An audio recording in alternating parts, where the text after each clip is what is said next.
Hey, what's going on, everybody? This is Tyrone back with Tech Life. Great article here from Inside Towers. I'll leave a link to it in the description so you guys could check it out. So we have T-Mobile going in a clear direction.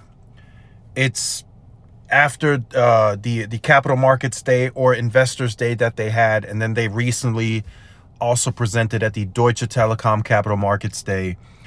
It's clear as day where they want to go.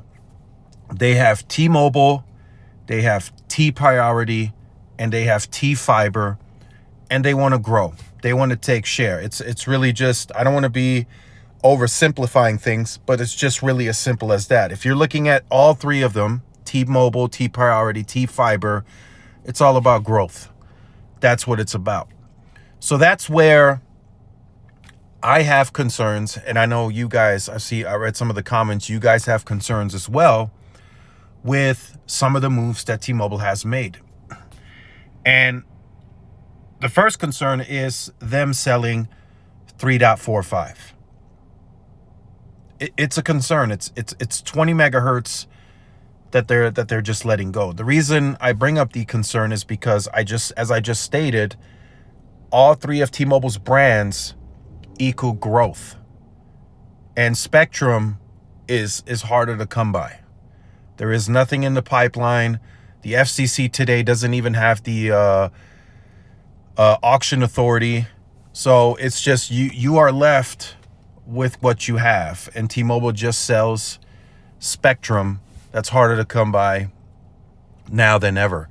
So it's just a very interesting move to kind of to break down and assess, and then say, okay, what opinion can I possibly come up with that can justify this purchase, right? Yes, T-Mobile's getting $2.7 billion, and maybe they do repurpose that money to focus on additional 2.5 sites, whatever the case may be.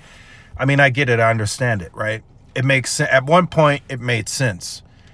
I said to myself, okay, if they have to deploy a C-band radio and a DoD radio, it really doesn't make sense to climb sites and deploy two separate radios.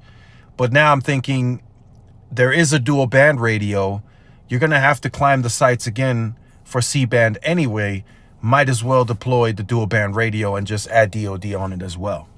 So it's just a very interesting choice at a time when it feels like T-Mobile is going to grow even more. Like I said, T-Fiber is another piece to the T-Mobile, because T-Fiber could lead to wireless sales. And then T-Priority is a whole nother segment that T-Mobile's never competed in before.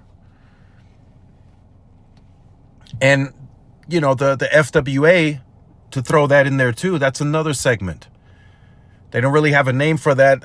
I guess we can place FWA under T-Mobile, but they could have used this 20 megahertz for just FWA customers. Think about that. That's another point that I want to make in this video. That 20 megahertz could have separately been deployed for just FWA, and T-Mobile just sold it. So it's a very interesting choice. It's just very, very interesting to make such a sale in a time where you are still going to grow just about at the same pace as you've always been growing at, pretty much, if not more. So that's kind of the first part of the video. Is I wanted to talk about this whole DoD situation again, and kind of voice my opinion and hear from you guys in the comments. Why sell it, right, when after you just told us you're going to keep growing and you're going to keep taking share in the market in all three of the segments that we discussed: T-Mobile, T-Priority, T-Fiber. Now, the T-Priority piece, right? I wanted to kind of put that in the second part in this video. The T-Priority piece is very interesting. Lots of people have reached out and asking, is T-Mobile really ready? I will say this. I will say we didn't hear T-Priority in 2019, 2020, 2021, 2022, 2023, right? We didn't hear T-Priority. They very likely had this already planned. That was going to be the name. That was going to be the go-to market. They probably already had this planned. But what I think happened now, they are confident and they are at a percentage of scale with where they want to be to launch T Priority. They didn't just launch this, out of the left field and said, hey, let's just try this T Priority and see if it works. No, they knew they had to internally know they had to get the network to a certain build and redundancy to launch T Priority. Because they, in the T Priority presentations that they've had at Mobile World Congress, T-Mobile mentioned Rule quite a bit. So they have to build a footprint that is bigger for them than the network has ever been before, right? Not comparing it to AT&T and Verizon because it's clearly still smaller, but they themselves had to build a bigger footprint today than, say, T-Mobile had 5 years ago to be able to offer T Priority. And they had to build the 5G core out on all bands, right? The 2019 launch of standalone was really just the low band. Now they had to get the mid band to scale. They had to get the PCS out there, and they had to all get that into the 5G core. They got that completed, which gives them the opportunity now to sell that slicing, right? They can move first responders over to that core and prioritize them on all of the bands with slicing, and that's what makes it attractive to some first responders, because that's a lot of capacity that they have to pull from, so they can use their drones and everything else. So that's the case that T-Mobile is making with T Priority. Now, from a reliability perspective, that's still the 50-50, if you will. 50% maybe, 50% no. They still have ways to go to add backup generators. I will acknowledge that. Right, my city and several other cities, it's the exception, not the rule yet. Right, they need to get to where Verizon is. Verizon today has 90% of their towers with backup generators. That's what T-Mobile needs to aim for. I don't know what T-Mobile's number is today. They haven't disclosed that publicly. If I had to take a guess, they got to have at least 50 or 60% of sites with some type of backup gen in order to offer this T Priority. If it's 10, 20, 30%, you can't offer T Priority on that. At least I would think so. So it's got to be that, right? It's got to be that T-Mobile is comfortable now. They have the network at a certain scale. They have the mid-band. Of course, they have the mid-band built out.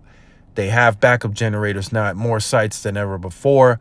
So now you slowly start making your name bigger in the first responder space. And then they know internally, okay, by end of 24, we'll have this amount more coverage. By the end of 25, we'll have this amount more coverage. We'll have more sites with backup gens.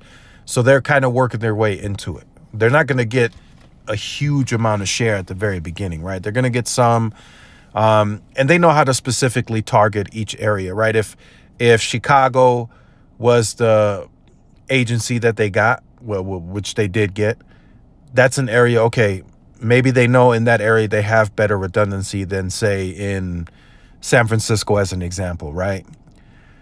So they target that area. They know exactly which areas to target that have more redundancy than other areas. They have those statistics. So that's another way they're probably also targeting these agencies. They're probably going bigger in markets where they know, okay, we have the coverage gap closed with the competition.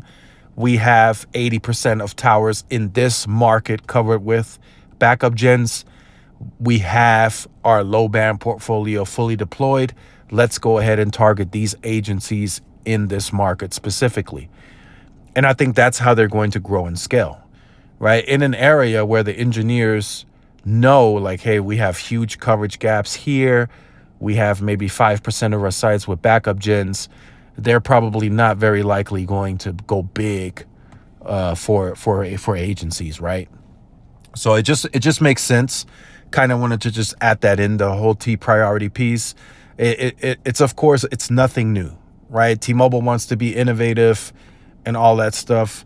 All of the new things that T-Mobile is bringing to the forefront, Verizon has already done that for the most part, or they're already working on something very similar. So it's nothing new.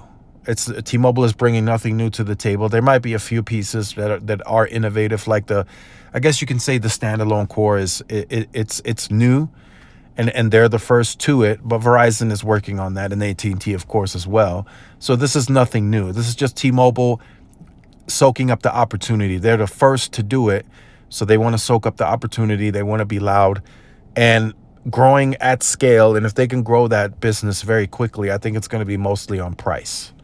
I think they're gonna come in lower on the pricing front, and that's how they plan on taking share. And they're going to do it very strategically, right? Specifically, certain markets that they're going to target where they have it more built out than others. And I think that's how they're going to go about it. So let me know your thoughts on the whole spectrum. Let me know your thoughts on T Priority. Leave your comments in the comment section. Like, share, subscribe if you're new. Follow my social media outlets. This is Tyrone with Tech Life. See y'all in the next one. Peace.